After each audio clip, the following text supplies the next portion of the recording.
आकलन, मापन एवं मूल्यांकन। ठीक है, आकलन, मापन एवं मूल्यांकन। सबसे पहले मापन का अर्थ है। मापन से हमारा तात्पर्य मानसिक मापन से लिया जाता है। प्राय मापन मूल्यांकन का ही अंग माना जाता है, अतः मूल्यांकन के लिए मापन आवश्यक माना जाता है। मापन नियमों के अनुसार वस्तुओं या घटनाओं के अंक प्रदान करता है। तकनीकी शब्दों के मापन के द्वारा किसी तथ्य के विभिन्न आयामों को प्रतीक प्रदान करना ही मापन है। मापन की प्रमुख परिभाषाएं। Definitions of measurement. Class mayor एवं गुडविन के अनुसार शैक्षिक मापन विद्यार्थी अधिगम, शिक्षण प्रभावशीलता या किसी अन्य शैक्षिक पक्ष की मात्रा, विस्तार और कोटि के निर्धारण से संबंधित हैं। कर्लिंगर के अनुसार मापन नियमानुसार वस्तुओं या घटनाओं को संख्या प्रदान करना है। ब्रेडफील्ड तथा मोरडॉक के अनुसार क्या बोलता है ये? मापन के द्वारा किसी तथ्य के विभिन्न आयामों को प्रतीक प्रदान करना ही मापन है। बी वेस्ले के अनुसार मापन मूल्यांकन का वह भाग है जो प्रतिशत, मात्रा, अंकों, माध्यमान तथा औसत आदि के द्वारा किया जाता है। मापन के क्षेत्र। मापन के क्षेत्र क्या क्या है? बुद्धि परीक्षण। सबसे पहले क्या? बुद्धि परीक्षण, उपलब्धि परीक्षण, अभिक्षमता परीक्षण, रुचि परीक्षण और व्यक्तित्व परीक्षण। अब है मापन की विशेषताएं।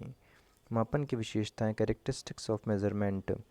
Characteristics of measurement. मापन एक संकुचित प्रक्रिया है। मापन के द्वारा एक निश्चित अंक की प्राप्ति की जा सकती है। मापन के माध्यम से किसी भी व्यक्ति की लंबाई, चौड़ाई, भार आदि का एक सांख्यिकी गणना की सहायता से अथवा थर्मामीटर स्केल की सहायता से मापन किया जा सकता है। मूल्यांकन का अर्थ। मूल्यांकन का अर्थ मीनिंग ऑफ इवेल्युएशन। शिक्षण अधिगम प्रक्रिया पूर्ण होने के पश्चात विद्यार्थियों ने कितना सिखाया अथवा शिक्षक के कितने शैक्षिक या शिक्षण उद्देश्य प्राप्त हुए हैं, यह जानकारी प्राप्त करने के लिए हमें मूल्यांकन करना होता है।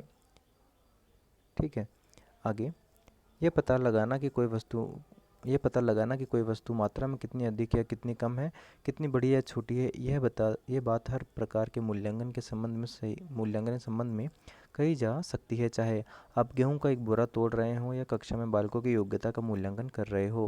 गेहूं के बोरे को तो आप क्विंटल या किलोग्राम में तोल लेते हैं, परंतु योग्यता का मूल्यांकन करने के लिए हमें एक परीक्षण में प्राप्त अंकों की ओर देखना पड़ता है। दूसरे शब्दों में मूल्यांकन का अर्थ मूल्य निर्धारण से है, अर्थात सीखने के अनुभव से बालक में जो व्यवहारगत परिवर्तन हुए हैं उनका परीक्षण करना, निर्णय लेना या निष्कर्ष निकालना ही मूल्यांकन है। मूल्य प्लस अंकन बराबर मूल्यांकन। थॉर्नडाइक ने का कहना है कि जिस वस्तु का भी अस्तित्व है उसका किसी न किसी मात्रा में अस्तित्व होता है और कुछ भी किसी मात्रा में उपस्थित है उसे मापा जा सकता है। जेरी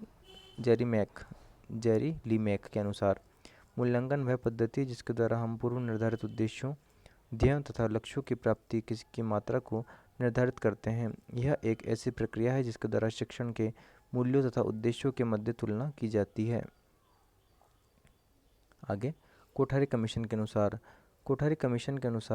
1964 में मूल्यांकन एक क्रमिक प्रक्रिया है जो कि संपूर्ण शिक्षा प्रणाली का एक अंग है, जो शिक्षा के उद्देश्यों से घनिष्ठ रूप से संबंधित है। एन.एम. डांडेकर के अनुसार मूल्यांकन को छात्रों के द्वारा शैक्षिक उद्देश्यों को प्राप्त करने की सीमा ज्ञात की क्रमबद्ध प्रक्रिया के रूप में परिभाषित किया जा सकता है। क्रॉनबेक के शब्दों में मूल्यांकन वह प्रक्रिया है जिसके माध्यम से शिक्षक व विद्यार्थी यह निर्णय लेते हैं कि शिक्षण लक्ष्यों की प्राप्ति हो रही है अथवा नहीं। मूल्यांकन की भूमिका। Role of evaluation. अध्यापन अधिगम प्रक्रिया में मूल्यांकन की महत्वपूर्ण भूमिका होती है। नए उद्देश्यों को तय करने, अधिगम अनुभव प्रस्तुत करने और विद्यार्थी की संप्राप्ति की जांच करने में मूल्यांकन अधिगम काफ़ी योगदान देता रहता है। इसके अतिरिक्त शिक्षण और पाठ्य विवरण सुधारने में इसकी महत्वपूर्ण भूमिका होती है। शिक्षण मूल्यांकन से शिक्षण विधियाँ, शिक्षण तकनीकें आदि कितनी प्रभावित हुई है यह पता लग सकता है। इससे अध्यापकों को अपने अध्यापन और अध्येताओं को अपने सीखने के बारे में पता चलता है। पाठ्य चर्चा। मूल्यांकन की सहायता से पाठ्यपुस्तकों व विषय सामग्री में सुधार लाया जा सकता है। समाज। मूल्यांकन से बाजार की मांग और आवश्यकताओं के अनुरूप समाज के प्रति उत्तरदायित्व का हिसाब पता चलता है। अभिभावक। मूल्यांकन के द्वारा अभिभावकों को अपने बच्चों की प्रगति का विवरण स्पष्ट रूप से मिल जाता है। मूल्यांकन की विचारधारा बी.एस. ब्लूम ने दी थी तथा मूल्यांकन शब्द को पाठ योजना में हर्बर्ट स्पेंसर ने जोड़ा। बी.एस. ब्लूम ने मूल्यांकन को त्रिमुखी बताया है। मूल्यांकन ज्ञानात्मक उद्देश्य, बीएस ब्लूम ने भावनात्मक उद्देश्य और क्रियात्मक उद्देश्य, ये 3 प्रकार के उद्देश्य बताए हैं बीएस ब्लूम ने मूल्यांकन के। तीन बताए हैं मूल्यांकन के, त्रिमुखी बता दिया। इसको आगे देखते हैं। इन सभी लाभों से शिक्षा की कार्यप्रणाली के लिए मूल्यांकन अत्यंत महत्वपूर्ण है। इससे शिक्षा के अनेक उद्देश्य पूरे होते हैं, जैसे गुणवत्ता पर नियंत्रण, उच्च कक्षा में प्रवेश, अन्य क्षेत्रों के चयन में सहायता। मूल्यांकन की सहायता से भविष्य के विषय में सोचना और निर्णय लेना सरल हो जाता है। इन सब से यह निर्णय करने में दिशा ज्ञान आसान हो जाता है कि छात्र को भविष्य में कौन सा कोर्स लेना चाहिए अथवा कौन सा पेशा अपनाना चाहिए। उदाहरण, श्याम ने कक्षा 10 की परीक्षा दी तथा उसके परीक्षा के परिणाम में 75% अंक आए। ये 75% आना मापन कहलाएगा और श्याम बहुत होशियार है एवं बहुत अच्छा लड़का है, यह श्याम का मूल्यांकन होगा। ठीक है। अध्यापन, अधिगम प्रक्रिया और मूल्यांकन। शैक्षिक प्रक्रिया के 3 मुख्य बिंदु हैं: उद्देश्य, अधिगम, अनुभव और क्रियाएं, और विद्यार्थियों का मूल्यांकन निर्धारण। ठीक है। क्या क्या है शैक्षिक प्रक्रिया के 3 मुख्य बिंदु? उद्देश्य, अधिगम, अनुभव, क्रियाएं और विद्यार्थी का मूल्यांकन निर्धारण। शैक्षिक प्रक्रिया को सामान्य रूप से इस चित्र के माध्यम से समझा जा सकता है: शैक्षिक उद्देश्य, अधिगम, अनुभव और मूल्यांकन। ठीक है। उद्देश्य यह निर्धारित करते हैं कि विद्यार्थियों को कौन से वांछित व्यवहार को प्राप्त करने की दिशा में चलना चाहिए। अधिगम, अनुभव वे क्रियाएं और अनुभव है जो वांछित व्यवहार प्राप्त करने के लिए विद्यार्थी को करने चाहिए। विद्यार्थी में उल्लेखनीय अधिगम होने के लिए यह आवश्यक है कि शिक्षण प्रभावी हो। विद्यार्थियों में विषय सामग्री से अधिक आदान प्रदान करने के लिए अध्यापक उचित विधियों और माध्यम को अपनाएं। इस प्रकार प्रभावशाली अध्यापन वही है जो ज्ञान को उचित और सफल अधिगम अनुभवों की ओर ले जाए। अध्यापन के अतिरिक्त शैक्षिक अनुभव प्राप्त करने के लिए और भी साधन अपनाए जा सकते हैं, जैसे लाइब्रेरी, प्रयोगशाला, रेडियो, फिल्में, विज्ञान क्लब, भ्रमण जैसी अन्य वास्तविक जीवन से संबंधित सीखने की परिस्थितियाँ। उदाहरण, जिस प्रकार एक दर्जी अपनी काबिलियत अर्थात सिलाई का मूल्यांकन ग्राहक के सही कपड़े बनाकर ग्राहक को संतुष्ट करता है, उसी प्रकार एक शिक्षक भी अपने शिक्षण का मूल्यांकन बालक में होने वाले व्यवहारगत परिवर्तन से करता है। मूल्यांकन की विशेषताएं। अच्छे मूल्यांकन की निम्नलिखित विशेषताएं होती है: वस्तुनिष्ठता, वैधता, विश्वसनीयता, व्यावहारिकता, व्यापकता, विभेदकारी, निदानात्मकता, परीक्षण लेने में सरलता। सबसे पहले बात करते हैं वस्तुनिष्ठता की। कोई भी परीक्षा वस्तुनिष्ठ या व्यक्तिगत तब कहलाती है जब प्रश्नों के विभिन्न उत्तर ना होकर एक ही उत्तर हो। ठीक है। प्रश्नों के बहुत सारे उत्तर ना होकर एक ही उत्तर हो तो कहलाती है। ठीक है। इस प्रकार की परीक्षा वैध होगी जिसमें पक्षपात का स्थान नहीं होता है। आगे देखते हैं वैधता। वैधता का अर्थ मूल्यांकन की वह मात्रा है जहाँ उसकी शुद्धता, योग्यता, विशेषता तथा तथ्य का मापन करता है जिसके लिए उसकी रचना की गई है। मूल्यांकन की वैधता के निर्धारण करने के लिए कसौटी का चुनाव करना पड़ता है। कोई भी मूल्यांकन तथा तथ्य तभी वैध माना जाता है जब वह विश्वसनीय भी होगा। यदि उसकी विश्वसनीयता शून्य है तो उसे किसी भी अन्य परीक्षण से संबंधित नहीं किया जा सकता है। आगे, विश्वसनीयता। कोई भी परीक्षा विश्वसनीय तभी कही जा सकती है जबकि बार बार उत्तर पुस्तिका की जांच करने पर भी अंकों में अंतर नहीं आए। यह यूँ भी कह सकते हैं कि एक छात्र की उत्तर पुस्तिका की जितने परीक्षकों से जांच कराई जाए तो अंक समान ही प्राप्त हो। व्यवहारिकता व उपयोगिता। प्रयोग की स्थिति, लिए गए समय, लागत की दृष्टि से मूल्यांकन को वास्तविक, व्यवहारिक और ठीक होना चाहिए। इससे छात्रों को प्रतिपोषण मिलना चाहिए और उनकी वर्तमान क्षमता और कमजोरियों में भी सुधार होना चाहिए। प्रश्न पत्र और अन्य सामग्री अधिक खर्चीली नहीं होनी चाहिए व परीक्षा लेने में आसानी होनी चाहिए। छात्र आपस में नकल तथा पूछताछ द्वारा अनुचित लाभ उठाने में समर्थ नहीं हो सके। विभेदकारी। कोई भी परीक्षा विभेदकारी तब कहलाती है जब उसमें सभी प्रकार के स्तरों के छात्रों के अनुकूल प्रश्न हो। मंद बुद्धि वाले और प्रखर बुद्धि वाले सभी छात्रों के लिए एक प्रश्नों का समावेश हो, अर्थात उसे प्रखर व मंद बुद्धि वाले छात्रों के बीच स्पष्ट भेद करने वाली होनी चाहिए। व्यापकता, परीक्षा में दिए गए प्रश्न संपूर्ण पाठ्यक्रम से संबंधित होने चाहिए। मूल्यांकन ऐसा होना चाहिए कि वह अधिक से अधिक पाठ्यक्रम की जांच कर सके, उसमें सभी प्रकरणों के सभी अंशों तथा अन्य उपयोगी ज्ञान की उचित जांच की क्षमता हो। निदानात्मकता, एक अच्छे मूल्यांकन में निदानात्मकता का गुण भी होना चाहिए। जिस प्रकार किसी भी रोगी के रोग का उचित निदान उसके उपचार के लिए आवश्यक है, उसी प्रकार विद्यार्थियों की कमियों, कठिनाइयों तथा रुचियों इत्यादि का उचित ज्ञान भी आवश्यक है, जिससे उसकी रुकावटों को दूर किया जा सके। परीक्षण लेने में सरलता, परीक्षण ऐसा होना चाहिए जिसके निर्धारित नियम, निर्देश आदि सरल होते हैं, जो आसानी से समझे जा सकें तथा परीक्षण लेने के लिए किसी विशेष विशेषज्ञ की आवश्यकता नहीं हो। मूल्यांकन के प्रकार, टाइप ऑफ इवेल्युएशन, सामान्यतः मूल्यांकन दो प्रकार का होता है, मौखिक और लिखित। मौखिक मूल्यांकन, ओरल इवेल्युएशन, ऐसा मूल्यांकन जिसमें प्रत्यक्ष रूप से व्यक्ति के समक्ष उपस्थित होकर मौखिक प्रश्न पूछते हुए मूल्यांकन किया जाता है, मौखिक मूल्यांकन कहलाता है। लिखित मूल्यांकन, राइटिंग इवेल्युएशन, ऐसा मूल्यांकन जिसमें लिखित प्रश्न देकर व्यक्ति का मूल्यांकन किया जाता है, लिखित मूल्यांकन कहलाता है। सामान्यतः विद्यालय में बालकों के मूल्यांकन के लिए निम्नलिखित मूल्यांकन का प्रयोग किया जाता है। लिखित मूल्यांकन भी दो प्रकार के होते हैं, ठीक है।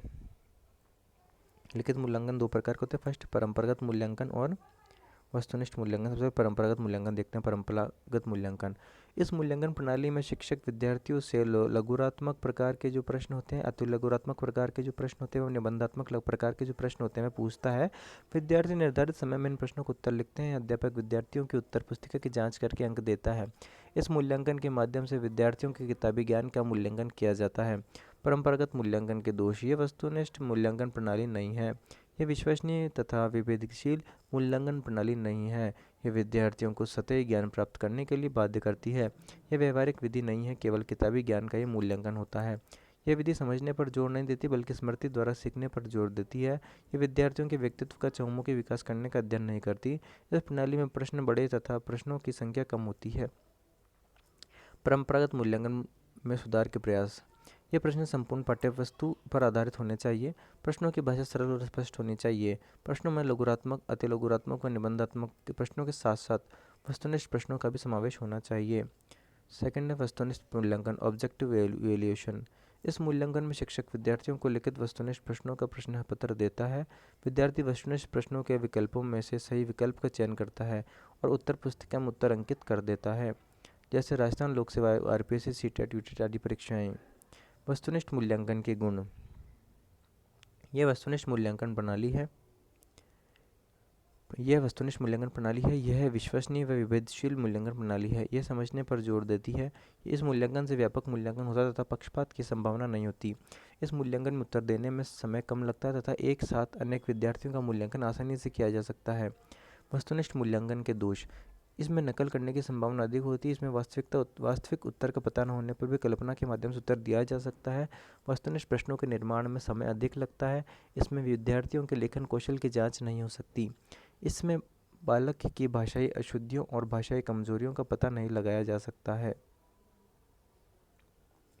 वस्तुनिष्ठ मूल्यांकन में सुझाव के प्रयास, वस्तुनिष्ठ मूल्यांकन में सभी विद्यार्थियों को अलग अलग सीरीज के प्रश्न पत्र देने चाहिए। वस्तुनिष्ठ मूल्यांकन के प्रश्नों के उत्तर निश्चित व स्पष्ट होने चाहिए ताकि विद्यार्थी दुविधा की स्थिति में ना हो। यदि वस्तुनिष्ठ मूल्यांकन मंदबुद्धि या कमजोर बालकों के लिए किया जा रहा है तो उस प्रश्नों के उत्तरों के सही होने का क्रम निर्धारित होना चाहिए और उसके आधार पर सभी विकल्पों के अंक भी अलग अलग होने चाहिए। अब बात करते हैं उपलब्धि परीक्षण की। क्या है उपलब्धि परीक्षण? Achievement test. कौन सा टेस्ट है? Achievement test. उपलब्धि परीक्षण, अचीवमेंट टेस्ट। उपलब्धि परीक्षाएं वे परीक्षाएं होती है जिनकी सहायता से विद्यालय में पढ़ाए जाने वाले विषयों और लिखाए जाने वाली कुशलताओं में छात्रों की सफलता या उपलब्धियों का ज्ञान प्राप्त किया जाता है। इस उपलब्धि परीक्षण में विद्यार्थी को सैद्धांतिक एवं व्यवहारिक ज्ञान की उपलब्धि के लिए प्रयोग में लिया जाता है। इसे उपलब्धि परीक्षण कहते हैं। किसी एक इकाई को पढ़ने के पश्चात, किसी एक पाठ को पढ़ाने के पश्चात, आधा सिलेबस पढ़ाने के पश्चात अर्थात उसकी अर्धवार्षिक परीक्षाएं कराने के रूप में अथवा संपूर्ण सिलेबस पढ़ाने के पश्चात वार्षिक परीक्षाओं के रूप में शिक्षक विद्यार्थियों के द्वारा सीखी गई उपलब्धियों को जानने के लिए जो परीक्षाएं लेता है उसे उपलब्धि परीक्षण कहते हैं। परीक्षण का अर्थ बालक की अधिगम स्थिति को जानने के लिए प्रयोग किया गया माध्यम है, जिससे कक्षा में अथवा शोध कार्यों में परीक्षण की सहायता से बालकों की अधिगम स्थिति का ज्ञान किया जाता है। सुपर के अनुसार एक उपलब्धि या क्षमता परीक्षण यह ज्ञात करने के लिए प्रयोग किया जाता है कि व्यक्ति ने क्या और कितना सीखा तथा वह कोई कार्य कितनी भली भांति कर लेता है। उपलब्धि परीक्षण के सोपान, स्टेप्स ऑफ अचीवमेंट टेस्ट। उपलब्धि परीक्षण के निम्न सोपान होते हैं: शैक्षिक उद्देश्य का निर्धारण, अभिकल्प का निर्माण, रूपरेखा का निर्माण, अपेक्षित प्रश्न लिखना, अंकन तैयार करना और प्रश्नों के क्रमशः विश्लेषण। उपलब्धि परीक्षण मुख्य रूप से दो प्रकार से किए जा सकते हैं: प्रमाणीकृत परीक्षण। इनका निर्माण जो मनोवैज्ञानिकों द्वारा किया जा सकता है, प्रमाणीकृत और अमापीकृत दो है। ठीक है। उपलब्धि परीक्षण मुख्य रूप से दो प्रकार किए जा सकते हैं। प्रमाणीकृत में क्या इनका निर्माण मनोवैज्ञानिकों द्वारा किया जाता है तथा इनकी वैधता व विश्वसनीयता सुनिश्चित होती है, जैसे टर्मन का बुद्धिलब्धि परीक्षण, पीटर व सेलाव का संवेगात्मक बुद्धि परीक्षण। ठीक है। अब अप्रमाणीकृत परीक्षण में क्या होता है? जब किसी भी परीक्षण का निर्माण शिक्षक द्वारा अपनी आवश्यकता के अनुसार किया जाता है तो उसे अमापीकृत परीक्षण कहते हैं। जैसे कक्ष में बनाया गया पाठ्यक्रम से संबंधित कोई भी परीक्षण। मूल्यांकन की आवश्यकता, नीड ऑफ इवेल्युएशन। हम जो कुछ भी शिक्षा देते हैं उससे कुछ उद्देश्य होते हैं, उसके कुछ ना कुछ उद्देश्य होते हैं। उद्देश्य जितने स्पष्ट रूप में होते हैं उतनी सफलता में शिक्षा देने में मिलती है। इसी प्रकार किसी विषय को पढ़ाने में जो हमारा प्रयोजन होता है उसे हम पूर्ण रूप से समझना आवश्यक होता है। प्रयोजन बनाकर या उद्देश्य समझकर हम शिक्षा दे सकते हैं, परंतु उद्देश्य अथवा प्रयोजन में किस सीमा तक हम अपने शिक्षण द्वारा प्राप्त करने में सफल होते हैं, इसके लिए विद्यार्थियों द्वारा ग्रहण की हुई शिक्षा का मूल्यांकन आवश्यक है। फर्स्ट, मूल्यांकन द्वारा शिक्षा के उद्देश्य किस सीमा तक प्राप्त हो चुके हैं इसका पता लगता है। विभिन्न विषयों में जो प्रयोजन हमारे सम्मुख आते हैं उनकी प्राप्त की हुई सीमा भी हमें मूल्यांकन द्वारा पता लगती है। कक्षा शिक्षण में जो अनुभव प्रदान किए गए वे कितने प्रभावशाली थे इसका भी परीक्षण मूल्यांकन द्वारा होता है। मूल्यांकन की प्रविधियाँ व उपकरण। मूल्यांकन की प्रविधियाँ व उपकरण दो प्रकार के होते हैं: प्रमापीकृत और अमापीकृत। प्रमापीकृत में क्या होता है? बुद्धि परीक्षण, और अमापीकृत में होता है प्रश्नावली पद्धति। प्रमापीकृत में होता है व्यक्तित्व परीक्षण और अमापीकृत में अभिवृत्ति मापनी। प्रमापीकृत में क्या है? निष्पत्ति उपलब्धि परीक्षण प्रमापीकृत में, रुचि परीक्षण में प्रमापीकृत में है और अभिरुचि परीक्षण में प्रमापीकृत में है। अप्रमापीकृत में क्या होता है? साक्षात्कार पद्धति, निरीक्षण पद्धति और व्यक्ति इतिहास विधि।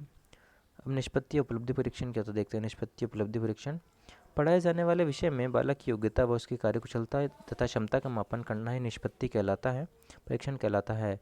निबंधात्मक, लघुरात्मक व वस्तुनिष्ठ प्रश्न।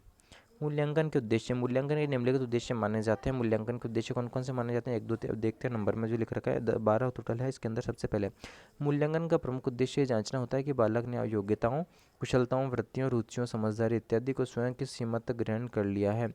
मूल्यांकन उपचारात्मक शिक्षण पर बल देता है तथा बालकों को उचित व्यक्तिशः यह सामूहिक शैक्षिक एवं व्यावसायिक पथ प्रदर्शन देने में सहायता मिलती है। सीखने की प्रक्रिया को प्रोत्साहित करने में सहायता मिलती है। पाठ्यक्रम एवं परीक्षा प्रणाली में सुधार लाने हेतु संबंधित जानकारी मिलना।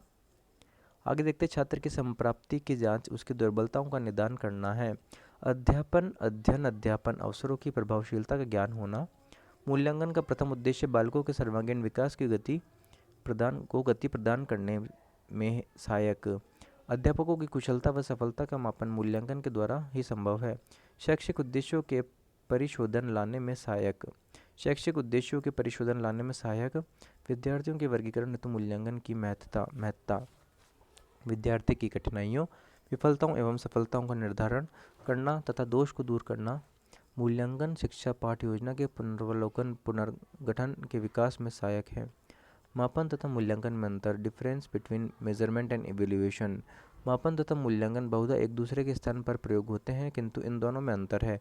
शिक्षा में मापन विद्यार्थियों की विशेषताओं को स्थापित करने के लिए प्रयोग हुआ है। इसका ताल्लुक विशेषताओं के साथ जो मूल्य में मिले होते हैं उनसे नहीं होता है। इसके विपरीत मूल्यांकन हमारे मापन की दूसरी सूचनाओं के साथ मिलाकर जो मापन किया है उसे मूल्य प्रदान कर देते हैं। मूल्यांकन में जो निरीक्षण किया जाता है उसकी वांछितता तथा महत्व पर बल दिया जाता है। मापन एवं मूल्यांकन का अंतर निम्न बिंदुओं से भी स्पष्ट होता है: मूल्यांकन और मापन, इवेल्युएशन और मेजरमेंट। ठीक है। इसमें फर्स्ट मूल्यांकन का क्षेत्र अत्यंत व्यापक होता है जबकि मापन का क्षेत्र सीमित होता है या सीमित है। छात्र के संपूर्ण व्यक्तित्व के संबंध में मूल्य का अंकन करता है। ये क्या होता है? छात्र के संपूर्ण व्यक्तित्व के संबंध में मूल्य का अंकन करता है। मापन व्यवहार के कुछ एक आयामों को ही प्रतीक प्रदान करता है। मूल्यांकन के लिए अधिक समय, श्रम, साधन तथा धन की आवश्यकता पड़ती है। यह एक साध्य है। मूल्यांकन के लिए अधिक समय, श्रम, साधन तथा धन की आवश्यकता नहीं पड़ती। यह एक साधन है। मूल्यांकन के द्वारा छात्र की स्थिति का तुलनात्मक अध्ययन संभव होता है। मापन के द्वारा तुलनात्मक अध्ययन संभव नहीं होता क्योंकि व्यक्तिगत पक्ष की जानकारी होती है। मूल्यांकन में अंक प्रदान करने के बाद मूल्यों को निर्धारण परिवर्तन में सुधार किया जा सकता है। मापन का कार्य केवल अंक प्रदान करना ही है। मापन का क्या है कार्य? केवल अंक प्रदान करना ही है मापन का कार्य। आगे बात करते हैं 6 नंबर पॉइंट से। छात्र के संबंध में सार्थक भविष्यवाणी की जा सकती है। मापन के द्वारा सार्थक भविष्यवाणी संभव नहीं है। 7 पॉइंट। लक्ष्य उद्देश्य की प्रकृति दार्शनिक होती है। लक्ष्य उद्देश्य की प्रकृति दार्शनिक होती है। मापन का अर्थ वस्तु की मात्रा से है। मापन का अर्थ वस्तु की मात्रा से है। इसमें संख्यात्मक तथा वर्णनात्मक व्याख्या की जा सकती है। इसमें केवल संख्यात्मक व्याख्या ही की जा सकती है। यह अनवरत निरंतर चलने वाली प्रक्रिया है। यह सामयिक जांच हेतु प्रयुक्त की जाती है। समय निश्चित होता है इसके अंदर। इसमें व्यवहार परिवर्तन हेतु शिक्षा के उद्देश्य की प्राप्ति का लक्ष्य रहता है। मूल्यांकन के अंदर उद्देश्य पर आधारित होती है मूल्यांकन। और मापन जो है यह उद्देश्य की प्राप्ति का साधन या आधार है। पाठ्य वस्तु का आधार पर आधारित। मूल्यांकन एक नवीन धारणा है। मूल्यांकन का एक नवीन धारणा है मूल्यांकन, जबकि मापन एक प्राचीन धारणा है। मापन की अधिक प्राचीन धारणा होती है। मापन मूल्यांकन एक नवीन धारणा है। मूल्यांकन का स्वरूप प्राविधिक है। मूल्यांकन का स्वरूप कैसा? प्राविधिक है। मापन एक साधारण पद है। मापन एक साधारण पद है। मूल्यांकन के द्वारा साक्ष्यों के निष्कर्ष निकाले जाते हैं। मूल्यांकन के द्वारा साक्ष्यों के निष्कर्ष निकाले जाते हैं और मापन के द्वारा साक्ष्यों को एकत्र किया जाता है।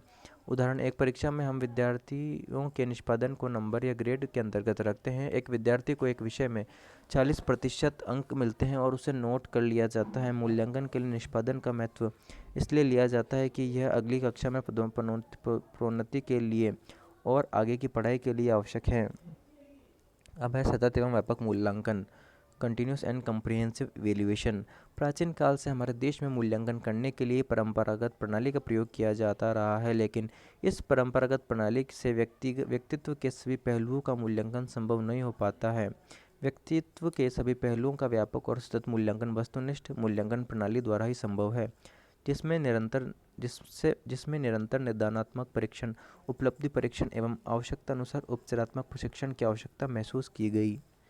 राष्ट्रीय शिक्षा नीति 1986 में कहा गया है कि सतत और व्यापक मूल्यांकन में मूल्यांकन के शैक्षिक और सह शैक्षिक दोनों पक्ष शामिल हो। व्यापकता, समग्रता और यह शिक्षा की संपूर्ण अवधि सतत के लिए हो पर जोर देती है।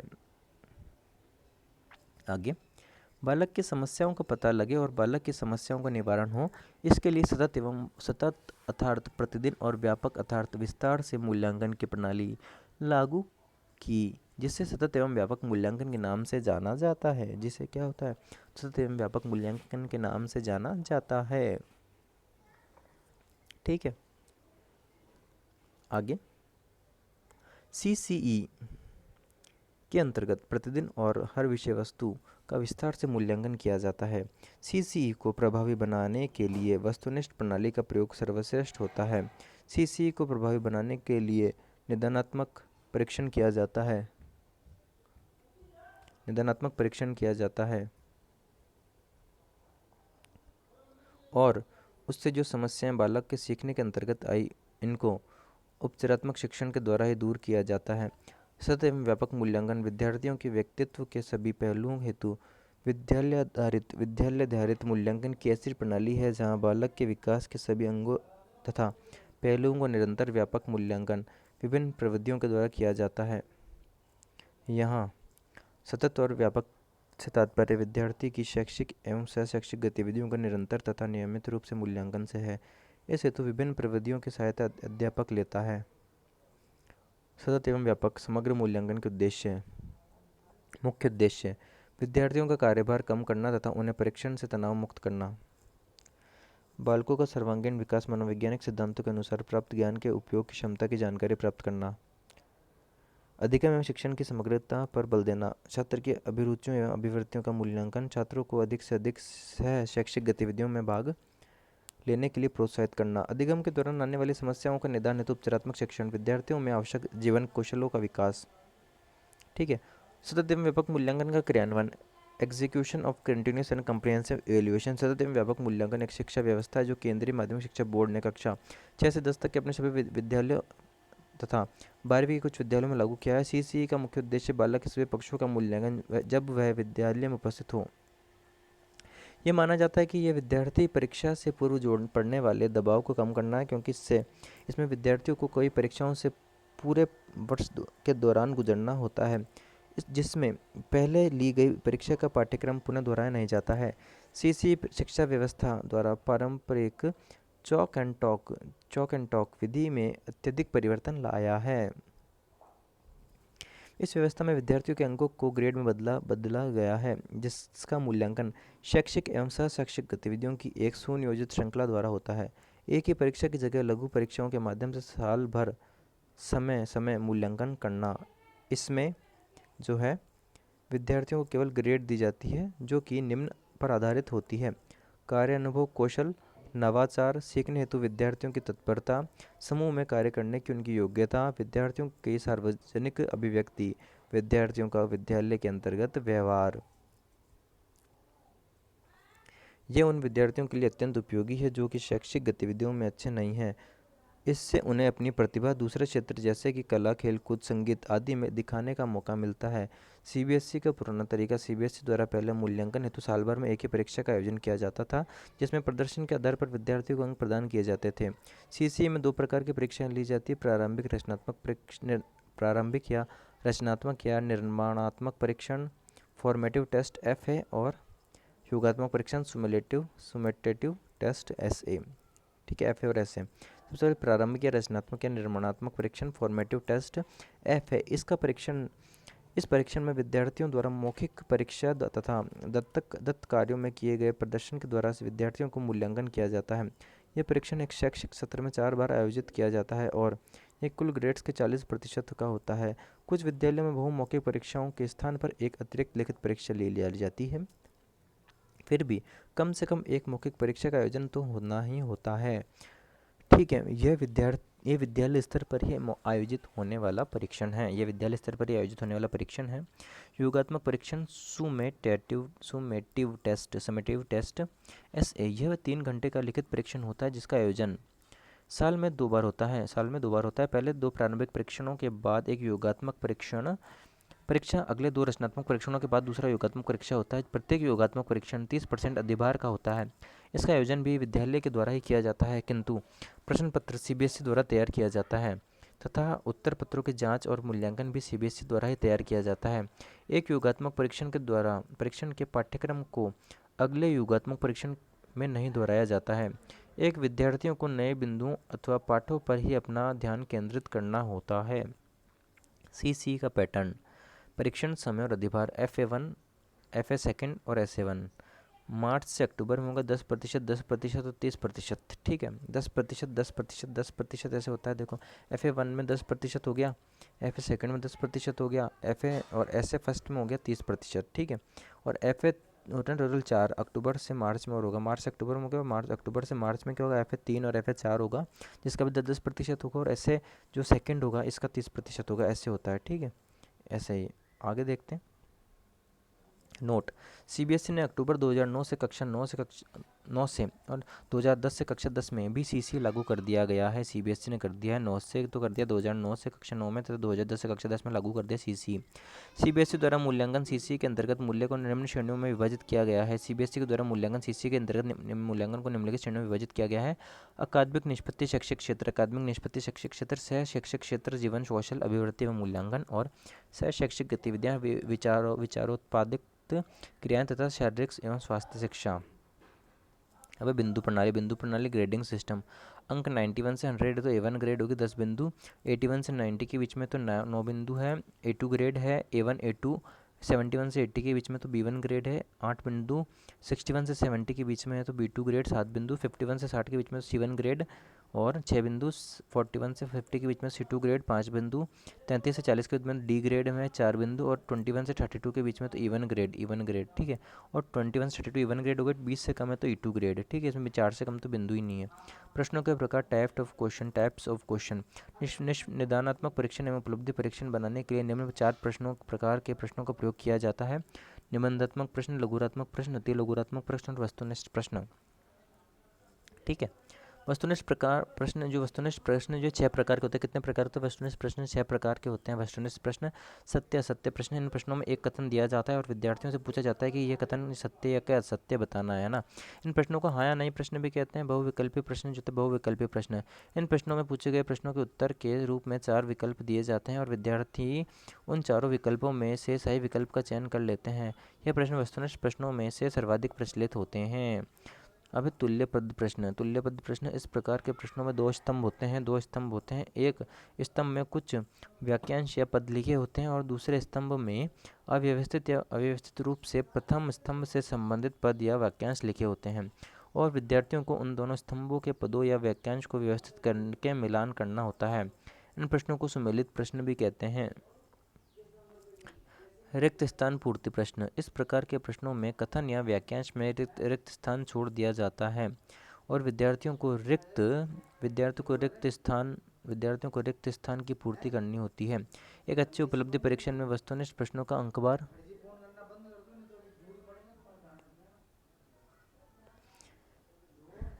स्थान की पूर्ति करनी होती है। एक अच्छे उपलब्धि परीक्षण में वस्तुनिष्ठ प्रश्नों का अंकबार 36% का होना चाहिए। क्रमबद्ध प्रश्न।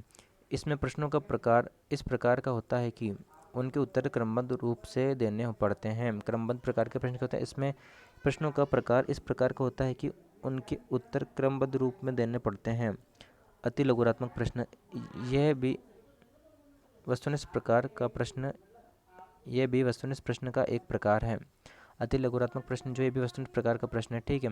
अब निदानात्मक परीक्षण और उपचारात्मक परीक्षण के बारे में बात करते हैं। Diagnostic test and remedial test. निदानात्मक परीक्षण और उपचारात्मक परीक्षण। सबसे पहले निदानात्मक परीक्षण की बात करते हैं। डायग्नोस्टिक टेस्ट है। Diagnostic test.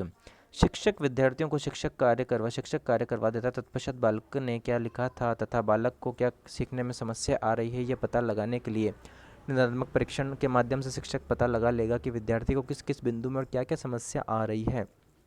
तत्पश्चात शिक्षक शिक्षण के द्वारा उन समस्याओं को उपचार करता है। उपचारात्मक परीक्षण रिमेडियल टेस्ट। निदानात्मक परीक्षण से केवल ये ज्ञात होता है कि विद्यार्थी को किस बिंदु में समस्या आ रही है। केवल क्या ज्ञात होता है कि निदानात्मक परीक्षण से केवल ये ज्ञात होता है विद्यार्थी को किस किस बिंदु में और क्या क्या समस्या आ रही है। लेकिन इस समस्या के समाधान के लिए हम उपचारात्मक शिक्षण करना होता है। क्या करना होता है? उपचारात्मक शिक्षण करना होता है। इसके लिए उपचारात्मक शिक्षण पूर्व में पढ़ाए हुए विषय वस्तु में निदानात्मक परीक्षण के द्वारा पाई गई समस्याओं के समाधान के लिए करवाया जाता है। उपचारात्मक शिक्षण का पाठ योजना में कोई लिखित विवरण या ब्यौरा नहीं होता है, ठीक है, ब्यौरा नहीं होता है। आगे, मूल्यांकन का महत्व, इंपॉर्टेंस ऑफ इवैल्यूएशन। मूल्यांकन का कार्य दिशा बोध एवं मार्गदर्शन में सहायक है। मूल्यांकन द्वारा छात्रों की व्यक्तिगत कार्यक्षमता की जानकारी मिलती है। मूल्यांकन द्वारा छात्रों की उपलब्धियों एवं कमजोरियों का ज्ञान प्राप्त होता है। मूल्यांकन द्वारा शिक्षक के शिक्षण के प्रभाव एवं सफलता की जानकारी मिलती है जिससे भविष्य में आवश्यकता अनुसार सुधार किए जा सकते हैं। मूल्यांकन ज्ञान वृद्धि में सहायक है। मूल्यांकन जो ज्ञान वृद्धि में सहायक है, शिक्षण विधियों में उपयोगिता और उनके प्रयोगों की सीमाओं का ज्ञान मूल्यांकन द्वारा होता है। मूल्यांकन द्वारा बालकों की व्यक्तिगत एवं सामूहिक प्रगति एवं कठिनाइयों की जानकारी मिलती है। मूल्यांकन द्वारा छात्रों की क्षमता एवं योग्यता अनुसार उनका वर्गीकरण एवं आवश्यकता अनुसार शिक्षण एवं निर्देशन किया जा सकता है। मूल्यांकन द्वारा छात्रों की रुचियों, अभिवृत्तियों एवं योग्यताओं के अनुसार पाठ्यक्रम में परिवर्तन किया जा सकता है, ठीक है। आगे अब अभ्यास प्रश्न है। तो ये क्या हुआ यहाँ तक अपने ये टॉपिक हो गया है कंप्लीट, पेज नंबर 307 तक, ठीक है, 307 तक हुआ है। और इसके अंदर अपने जो है आकलन, मापन एवं मूल्यांकन का जो है कंप्लीट हो गया है पार्ट, आकलन, मापन एवं मूल्यांकन तक का, ठीक है। ये वाला टॉपिक यहाँ से यूनिट नंबर 5 थी ये।